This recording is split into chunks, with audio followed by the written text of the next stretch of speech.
Most of the second year students, mains prepare అయ్యే students కానీ, neat prepare అయ్యే students కానీ ఆల్రెడీ రివిజన్ స్టార్ట్ చేసి ఉంటారు. బట్ చాలా వరకి ఎక్కువ మంది పిల్లలు ఫిజిక్స్ అంటే భయపడతారు. అసలు ఫిజిక్స్‌లో ఎందుకు భయపడతారు?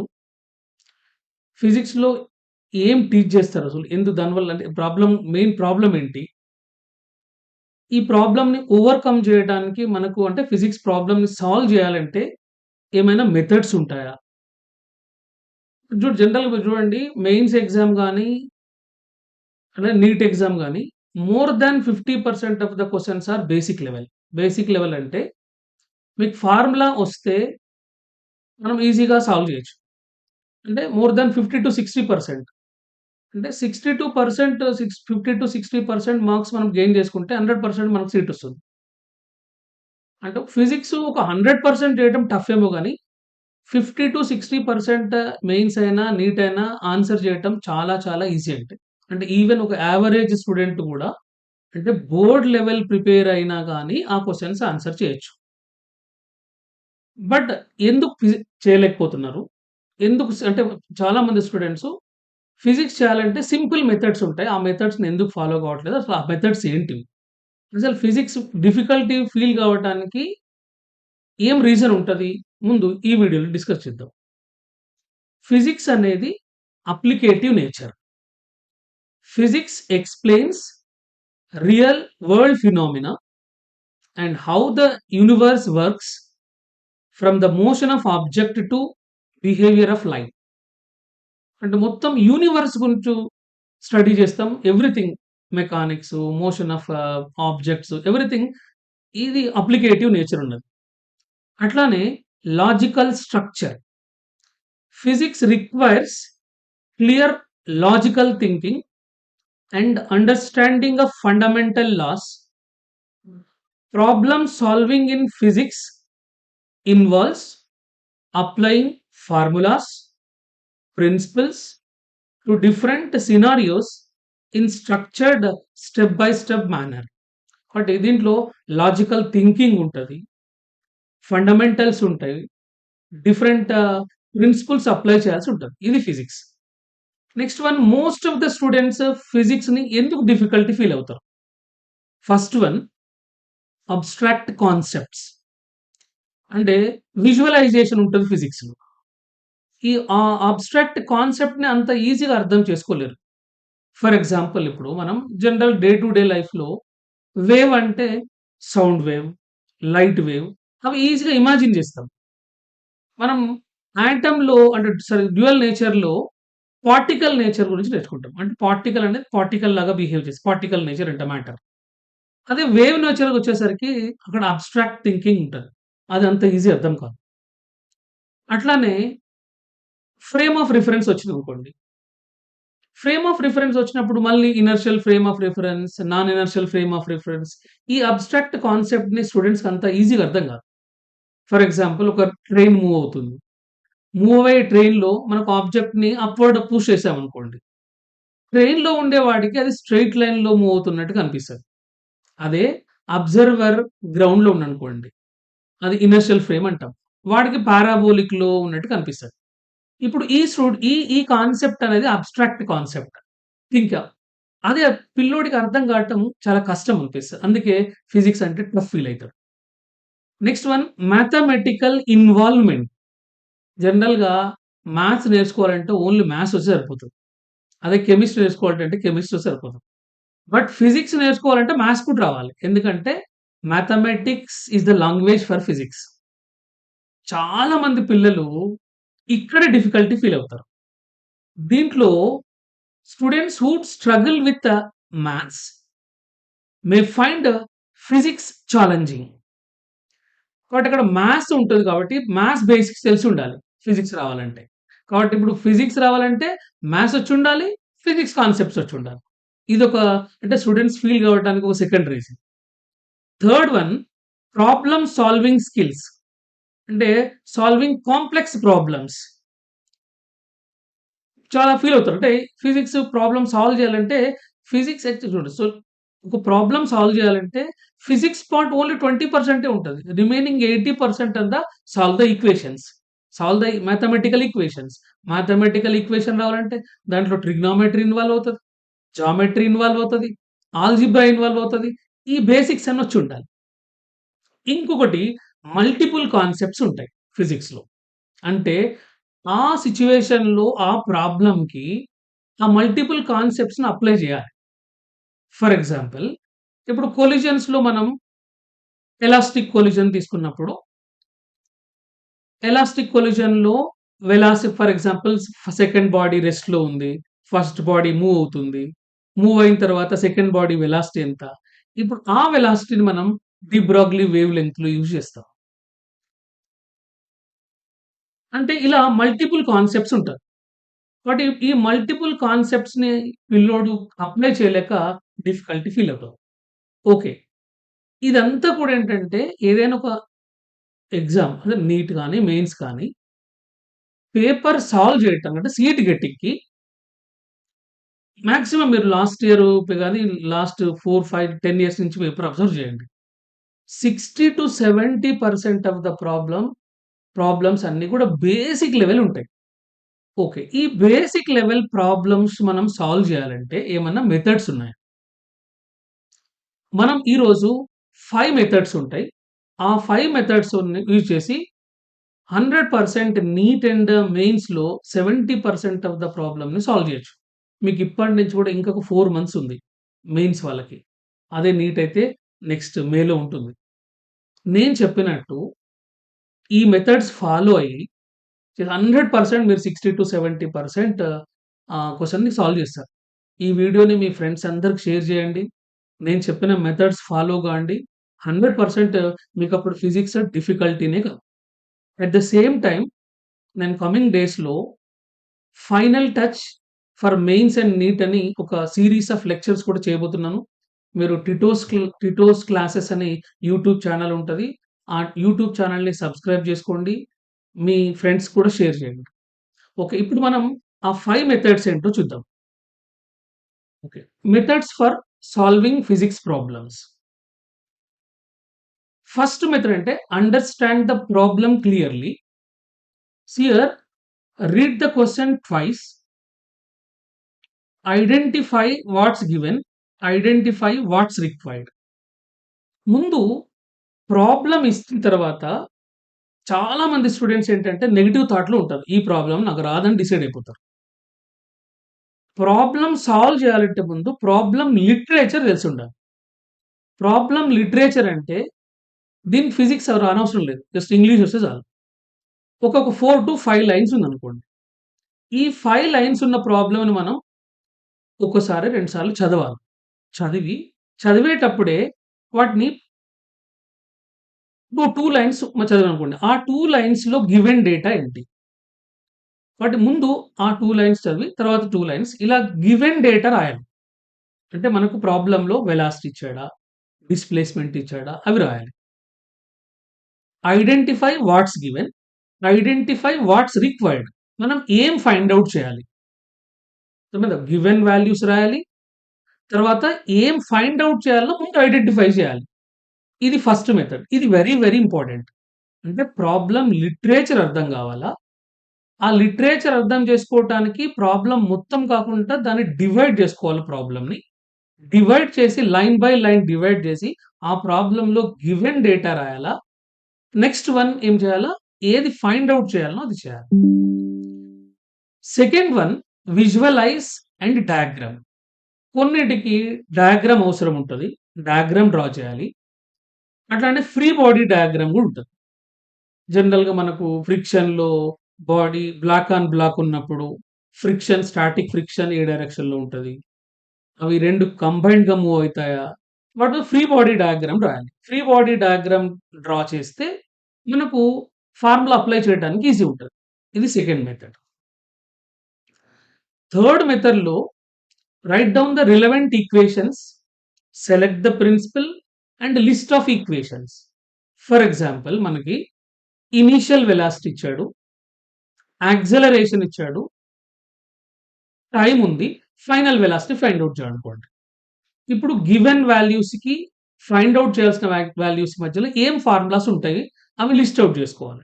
జనరల్‌గా కైనమాటిక్స్‌లో ఈక్వేషన్ ఆఫ్ మోషన్స్‌లో మనం v is equal to u plus at, s is equal to ut plus half at square, v square minus u square is equal to s, ఇలా డిఫరెంట్ ఫార్ములాస్ ఉంటాయి. మన గివెన్ వాల్యూస్‌ని బట్టి ఆ ఫార్ములాస్ లిస్ట్ ఔట్ చేసుకొని ఈ concern ప్రాబ్లమ్‌కి ఏ formula use అవుతదో అలా select చేసుకోవచ్చు.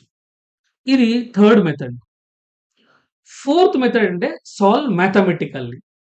ఇప్పుడు మనం గివెన్ వాల్యూస్‌కి ఫైండ్ ఔట్ చేయాల్సిన క్వాంటిటీకి రిలేషన్ వచ్చింది.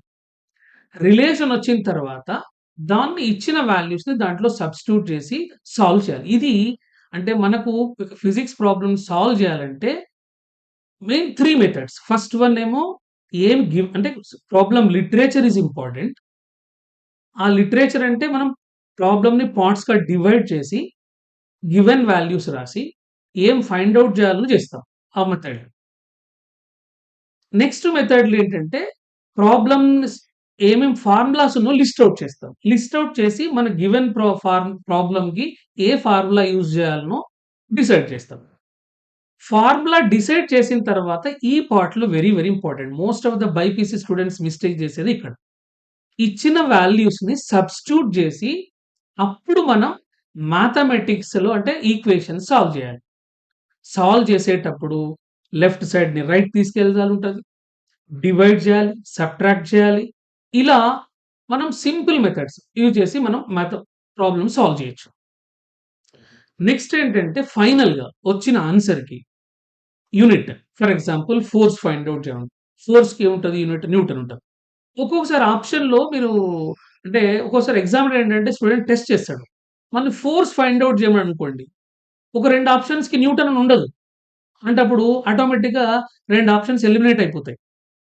బట్ వచ్చిన ఆన్సర్‌ని మనం ఇచ్చిన చెక్ రీజనబుల్‌నెస్ అంటే అది. అంటే అది ఫోర్స్. ఫోర్స్ అంటే ఏముండాలి? న్యూటన్ ఉండాలి. అది ఎక్కడుంది? 4 ఈక్వేషన్స్ ఉన్నప్పుడు కంపల్సరీగా సాల్వ్ చేసి ఫైనల్‌గా ఇస్తాం. ఒక్కోసారి ఏంటంటే రెండో, మూడో ఈక్వేషన్స్‌కి మనం ఆ న్యూటన్ ఉండదు. అప్పుడు డైరెక్ట్‌గా ఆ answer కొట్టేయొచ్చు.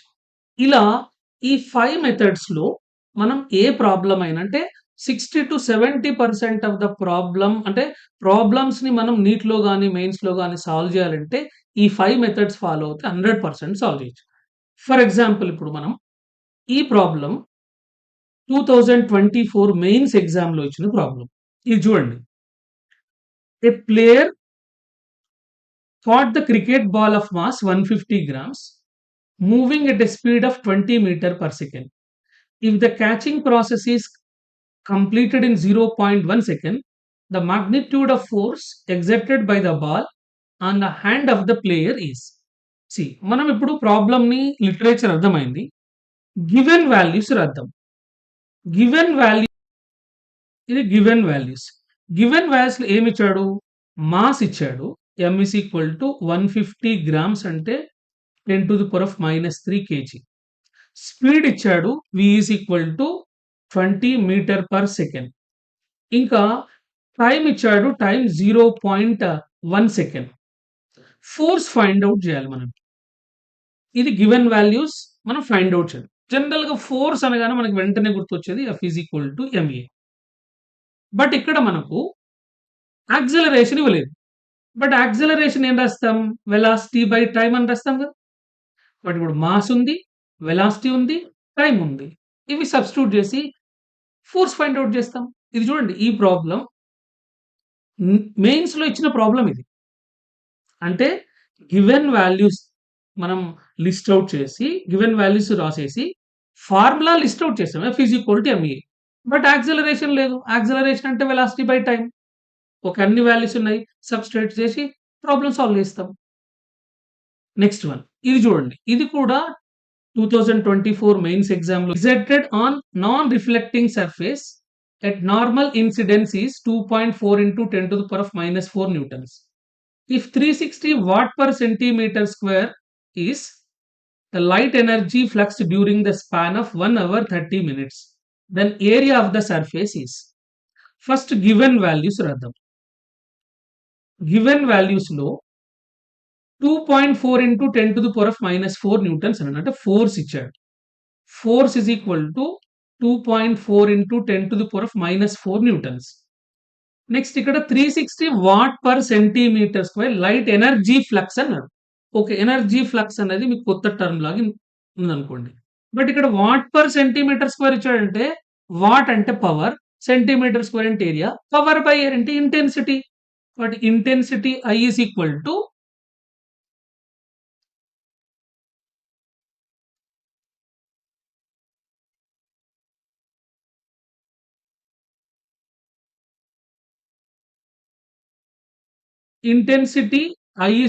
given as 360 watt per centimetre square. దీన్ని 360 వాట్ పర్ మీటర్ స్క్వేర్ అంటే 10⁻⁻⁴ I వచ్చింది. నెక్స్ట్ వన్ టైం ఇచ్చాడు 1 అవర్ 30 మినిట్స్. బట్ ఇది నాన్ రిఫ్లెక్టింగ్ సర్ఫేస్.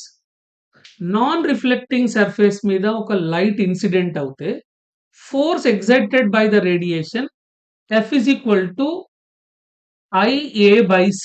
ఇది ఫార్ములా.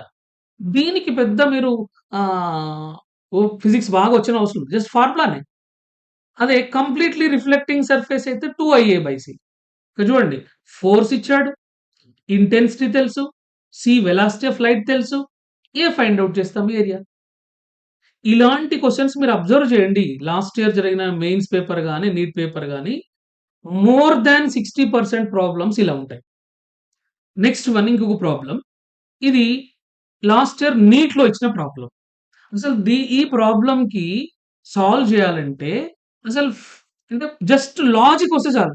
నువ్వు ఫార్ములా కూడా అప్లై చేయకుండా డైరెక్ట్‌గా ఈ ప్రాబ్లమ్ చేయొచ్చు. ఇక్కడ చూడండి, 10 న్యూటన్స్ ఫోర్స్ అప్లై చేసాం ఇక్కడ. The body is moving. A horizontal force of 10 newtons is applied to a block as shown in the figure. The mass of block A and B are 2 kg and 3 kg respectively. The blocks slide over a frictionless surface. The force exerted by the block A and block B ఉంది. Options లో ఇక్కడ 10 Newton's apply చేసాం మనం. Body move అవుతుందంటే కంపల్సరీగా ఈ second body మీద force అనేది 10 కంటే తక్కువ ఉంటుంది. 10 కంటే తక్కువ ఉందంటే ఇక్కడ చూడండి, ఇది 0 ఉంది. 0 అనేది ఉండదు. ఎందుకంటే కంపల్సరీగా ఈ ఫోర్స్ అనేది ఇక్కడ ట్రాన్స్‌ఫర్ అయితది. ఈ ట్రాన్స్‌ఫర్ అయితది. అట్లా 10 కూడా ఉండదు. అంటే కంపల్సరీగా ఒక కొంత ఫోర్స్ 2 కేజీని మూవ్ చేయడానికి యూజ్ అవుతది. కాబట్టి ఇక్కడ ఫోర్స్ ఆప్షన్‌లో 0 కాదు, 10 న్యూటన్ కాదు. అంటే ఇంకేముంది, 6 న్యూటన్స్ ఉంది, 4 న్యూటన్స్ ఉంది. ఇక్కడ ఫస్ట్ బాడీ 2 కేజీ ఉంది. అంటే దీనికి తక్కువ ఫోర్స్ రిక్వైర్ అవుతుంది మూవ్ చేయడానికి. అంటే 3 కేజీకి ఎక్కువ ఫోర్స్ రిక్వైర్ అయితది. ఇచ్చిన దాంట్లో 6 న్యూటన్స్, 4 న్యూటన్స్ ఏది ఎక్కువ ఫోర్స్? 6 న్యూటన్స్ అయిపోయింది. నీకు ఫిజిక్స్ మెథడే యూజ్ చేయనవసరం లేదు. ఫార్ములానే అవసరం లేదు. జనరల్‌గా అయితే ప్రాబ్లమ్‌కి ఏం చేయాలా? ముందు acceleration is equal to applied force by total mass అని రాస్తాం. యాక్సెలరేషన్ వస్తది. నెక్స్ట్ వన్ అప్పుడు ఫ్రీ బాడీ డయాగ్రామ్ డ్రా చేయాలి. ఫ్రీ బాడీ డయాగ్రామ్ డ్రా చేసిన తర్వాత అప్పుడు బాడీ బి మీద న్యూటన్స్ సెకండ్ లా అప్లై చేయాలి. Net force F is equal to MA. Okay. ఇదంతా చేయాలి. ఇదంతా చేయడానికి మీకు ఒక 1 మినిట్ టు 1 ½ మినిట్ పడుతుంది. బట్ ఓన్లీ 1 సెకండ్‌లో లాజిక్ థింకింగ్ చేసి మనం జస్ట్ ఆన్సర్ టిక్ చేయొచ్చు. ఇలాంటి బేసిక్ లెవెల్ క్వెషన్స్ మనకు మెయిన్స్‌లో గాని, నీట్‌లో గాని, ఎంసెట్‌లో గాని 60-70% ఉంటది. అంటే ఫైనల్‌గా మీకు ఈ వీడియో వాచ్ చేసిన తర్వాత ఏమర్థమవుతుంది? ఫిజిక్స్ అనేది టఫ్ కాదు. ఎప్పుడు టఫ్ అంటే 100%కి 100% చేయాలంటే టఫ్. బట్ మనం సీట్ గెట్టింగ్ అనేది 50% మార్క్స్ వస్తేనే సీట్ వస్తది. బట్ ఇక్కడ పేపర్ 60-70% బేసిక్ లెవెల్ ఉంటది. అంటే మీరు 60-70% ఆఫ్ ద క్వెషన్ సాల్వ్ చేయాలంటే మెయిన్‌గా ఫార్ములాస్ వచ్చి ఉండాలి. జనరల్‌గా మనం స్టూడెంట్స్ అంటే నేర్చుకున్నది మర్చిపోతాం. ఎగ్జామ్ ముందు ఒక 2 మంత్సో, 3 మంత్స్ ముందు టోటల్ ఫస్ట్ అండ్ సెకండ్ ఇయర్‌లో ఉన్న ప్రాబ్లమ్స్ అన్నీ రివైజ్ చేసుకోవాలి.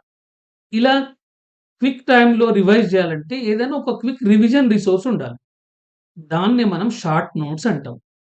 కాబట్టి ప్రతి స్టూడెంటు షార్ట్ నోట్స్ అంటే రెగ్యులర్ క్లాసెస్ జరిగేటప్పుడే షార్ట్ నోట్స్ ప్రిపేర్ చేసుకుంటే ఇప్పుడు ఎగ్జామ్ టైమ్‌లో ఆ షార్ట్ నోట్స్ యూజ్ చేసి మనం మళ్ళీ ఒకసారి ఫార్ములాస్ అన్ని రివైజ్ చేస్తే Every student, even the student is preparing for board also, can answer 50% of the questions from mains and NEET.